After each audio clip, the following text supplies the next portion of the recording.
Hey, ¿qué tal? Excelente tarde. Bienvenidos a este canal, el cual hemos titulado Electrum. Y vamos a compartir hoy una lectura de un título muy interesante. El anterior título de Deepak Chopra ya lo terminé.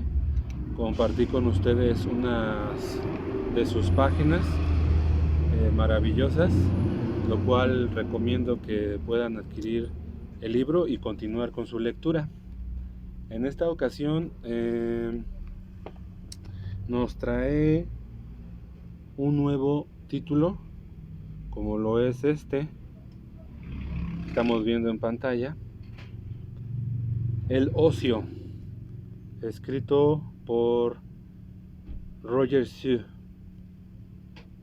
y lo edita Fondo de Cultura Económica. Un saludo para los de Fondo de Cultura Económica. Bueno, este libro en su título original del francés está titulado como Loisir y pertenece a una colección llamada Que sais-je, algo así más o menos en francés, y dice: Introducción. Un problema de definición. El ocio o las distracciones. Es más común que se piense en estas y no en el ocio como tal. Aquí se advierte ya un indicio de la dificultad para llegar a un acuerdo en la definición de este concepto, un tanto mágico, del que se habla mucho y tiene la resonancia de un momento privilegiado de la existencia. A falta de una definición exhaustiva, se pueden enumerar algunos de los principales aspectos del concepto de ocio.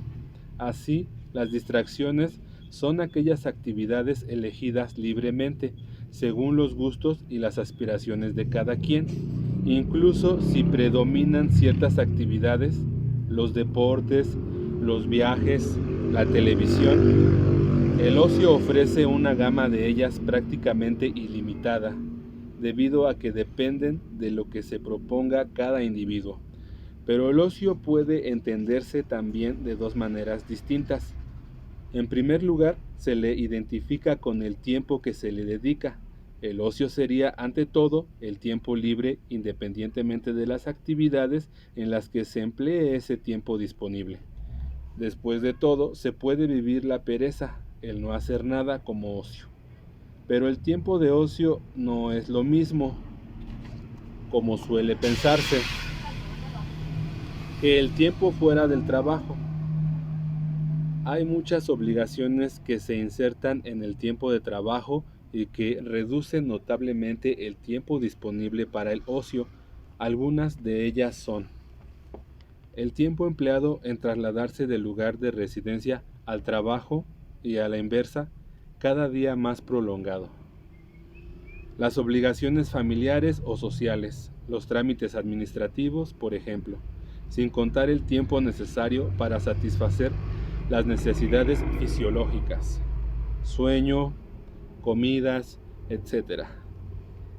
Ese tiempo obligado se suma al del trabajo, de manera que se reduce la fracción de tiempo realmente disponible para las diversiones.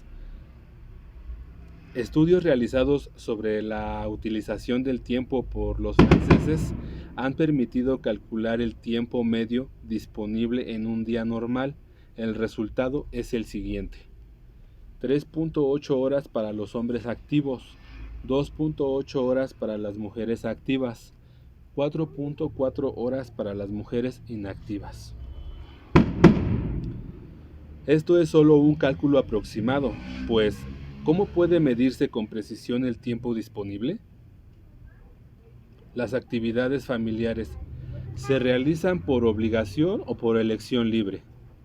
Ambos factores suelen estar estrechamente unidos. Por ello, algunos autores, como J. Dumasdier, han propuesto que se dé a estas actividades de carácter mixto el nombre de semidistracciones, señalando así la ambigüedad y la dificultad para determinar el tiempo de ocio y las actividades rigurosamente ligadas a él. Para salvar esta dificultad, otros autores, entre los que se encuentran M. Kaplan, han elegido un tercer enfoque, que no constituye una definición basada en el contenido de las actividades de esparcimiento o en el tiempo requerido para llevarlas a cabo.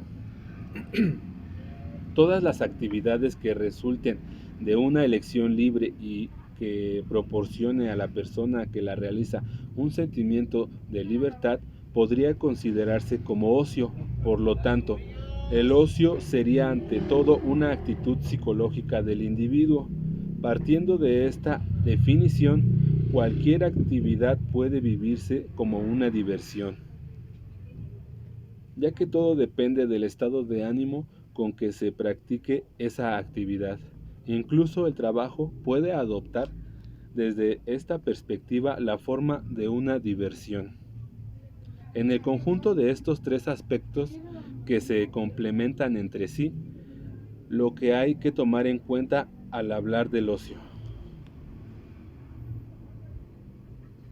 Un problema social.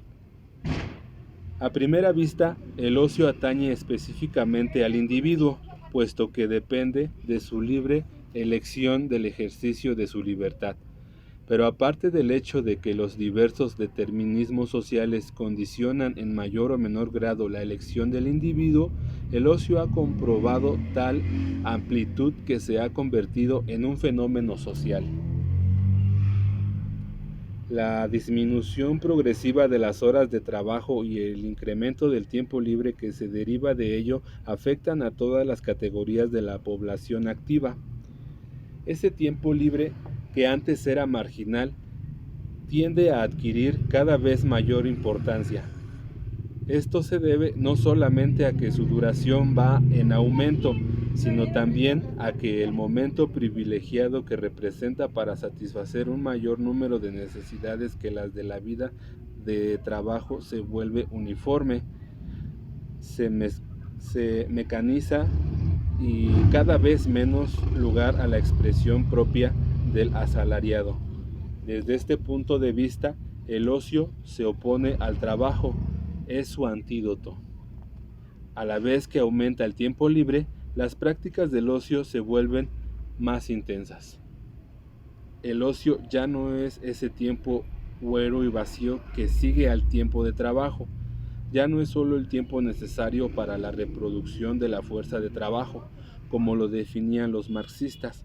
Se traduce en actividades individuales o colectivas que, por su extensión y por las infraestructuras que suponen, hacen de él un fenómeno social de primera importancia.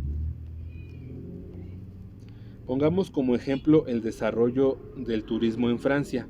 Cada año son más los franceses que salen de vacaciones, habiéndose llegado a rebasar el 50%, puesto que en 1979 el 54% de los franceses salió de vacaciones. El aumento de las salidas de fin de semana o en periodos cortos de vacaciones es todavía más significativo. Los deportes han tenido un desarrollo igualmente asombroso y resulta imposible calcular el número de franceses que se dedican espontáneamente a las actividades físicas. A este respecto, el ejemplo del jogging es sumamente interesante, porque si bien surgió de un fenómeno de moda, parece tener una duración y un desarrollo mucho mayores que lo que podría haberse previsto. Está claro que no todas las actividades de esparcimiento se desarrollan de manera similar. Algunas actividades culturales se encuentran incluso en regresión, ni se reparten de igual manera dentro de las diversas categorías de la población, como veremos después. Sin embargo, el derecho al ocio se ha convertido en una reivindicación social fundamental. Los sindicatos y en especial la CFDT tuvieron razón en apoyar enérgicamente las reivindicaciones llamadas cualitativas. reducción de las horas de trabajo, reducción de la edad de jubilación, mejoramiento de la calidad de la vida y de las diversiones. Con todo, si bien las distracciones han seguido un desarrollo rápido, no han llegado a ocupar el lugar que se pensaba a principios de los años 60. En esa época se hablaba de una futura civilización del ocio, porque parecía seguro que una nueva sociedad fundada en el ocio vendría a reemplazar a la sociedad industrial en decadencia, fundada en el trabajo. Este mito ha sufrido un duro golpe y nos encontramos lejos de la sociedad de la abundancia o de la sociedad postindustrial que liberaría al hombre definitivamente para que se dedicara por entero al ocio.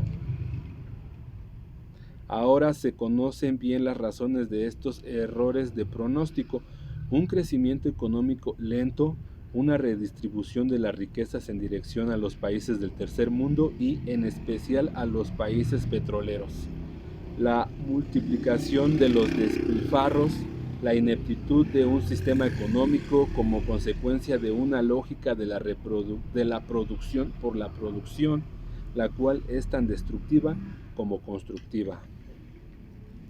Todos estos factores han impedido la llegada de una sociedad postindustrial que habría liberado al hombre de su trabajo. Debe inferirse por ello que el ocio no puede provocar hoy en día la liberación y el desarrollo pleno del individuo que se esperaba de él. Parece ser que las actividades de esparcimiento tienen cada vez más un papel de agentes de transformación social y son susceptibles de generar un nuevo modelo de sociedad opuesto al modelo tradicional de crecimiento industrial. En otras palabras, cada vez son más quienes consideran ilusorio esperar que el desarrollo de las fuerzas productivas dé lugar a una nueva sociedad, como piensan aún los economistas liberales o marxistas. Al contrario de lo que estos suponen, es posible que un movimiento social a favor de la liberación del tiempo y de la extensión del ocio desencadene un cambio progresivo en la sociedad. Hay varios indicios en este sentido que permiten plantear la cuestión del ocio en toda su magnitud. En primer lugar, una progresión lenta del tiempo libre favorece el restablecimiento de cierto equilibrio entre el trabajo y el ocio, y este movimiento es irreversible. Por otra parte, la utilización dinámica del tiempo de ocio provoca una mayor demanda de ocio. Las distracciones llaman a las distracciones. Además, se ha comprobado que no solo aumenta el presupuesto para las diversiones más rápidamente que los otros presupuestos para el gasto familiar, sino también que en una fase de estancamiento o de disminución del poder adquisitivo, los gastos por concepto de diversiones permanecen estables. Estos gastos se han vuelto irreductibles en el presupuesto familiar. Al mismo tiempo, la industria de las diversiones en Francia es una de las que se encuentran en mejor situación. El arbitraje entre el aumento de salarios y el aumento del tiempo libre nos proporciona un segundo indicio. Mientras que los franceses tradicionalmente preferían un aumento de salarios al aumento del tiempo libre, ahora se han invertido los términos. De acuerdo con un sondeo realizado por la Sofres en noviembre de 1978, el 55% de los franceses activos prefería trabajar la mitad del tiempo a recibir el doble de su salario. El 46% de los obreros se pronuncia a favor de esta solución y el 42% opta por lo contrario. Hay razones para pensar que se seguirá esta tendencia con el mejoramiento del nivel de vida y que se generalizará con la reducción progresiva de las desigualdades. En tercer lugar, tal vez lo más importante, ciertas actividades de esparcimiento desempeñan un papel social indispensable para la colectividad. Nunca se podrían enumerar todas las asociaciones cuyos miembros son voluntarios que contribuyen al bienestar público, asociaciones de ayuda mutua, de defensa del ambiente o del consumidor, etc. Estas asociaciones vienen a suplir las carencias del Estado, de la colectividad pública o de la empresa privada, que juzga poco rentable este tipo de actividades. Además, algunas actividades de esparcimiento realizadas individualmente o en el marco de las asociaciones consisten en hacer uno mismo trabajos por los cuales las empresas especializadas cobrarían una fuerte suma, trabajos de pintura, reparaciones, etc. Es la famosa moda del do it yourself. Como puede observarse, las actividades de esparcimiento pueden sustituir al sector mercantil sin que por ello adopten la forma de un trabajo impuesto. Al lado del sector mercantil se perfila poco a poco una red de ayuda mutua, de asociaciones, de mutualidades a donde se va a trabajar por gusto y a ejercer los talentos propios. Aquí se vuelve imprecisa la frontera entre el trabajo y el ocio, pero si el trabajo estuviera organizado de una manera diferente, ¿por qué no habría de convertirse en diversión? Quizá en un futuro se plantee la situación progresiva del trabajo por el ocio en un sistema mixto que no se apoye exclusivamente en el sector capitalista mercantil. Esta idea de reconciliar el trabajo con el ocio y sustituir el primero por el segundo aparece en Marx como en los socialistas utópicos, Fourier, y sigue conservando toda su actualidad. Bueno, muchas gracias por acompañarme. Terminamos con la introducción de este libro. Será el libro del mes, que es mucho tiempo para leer un libro así, pero hay muchas otras cosas que hacer. Pues muchas gracias nuevamente por estar en este canal, el cual hemos titulado Electro.